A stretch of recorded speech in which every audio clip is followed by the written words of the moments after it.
trying to get people out of the car that was hit by the suspects.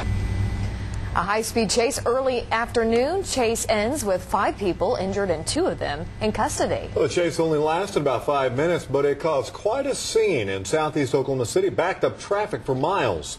Dave Jordan has new information on why troopers were pursuing the car in the first place, Dave. Well, Kelly and Amy, this all started, investigators say, after a trooper noticed the license plate of the van was covered, but instead of pulling over, the driver fled, and what you see behind me is the end result.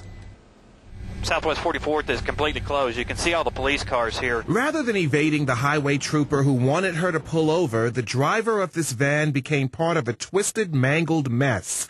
This after she crashed into another driver in front of stunned onlookers on Southeast 44 near I-35. Well, she didn't really spin. She just, like hit the other car head on about that time. Then that's when they spin, and it lifted both the cars probably off the ground by like 4 foot. Mark Adams told us that even after the crash, the chase continued. She got out of the car, the van that she was driving, started running around. Well, the highway patrol was on a motorcycle, so he just followed her. As the trooper worked to capture that suspect, firefighters worked to free the injured parties. You could see them cutting the passengers out of the car and strapping them to stretchers. There were 2 occupants in the blue Mustang. Both of them have been transported.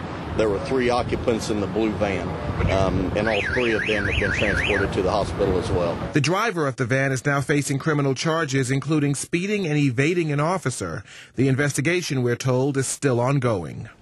And OHP tells us tonight there were also a bunch of stolen clothes in that van, and that may provide a clue as to why the driver fled. Authorities have not released the names of the suspect, and Kelly, as of tonight, we have no update on the injured.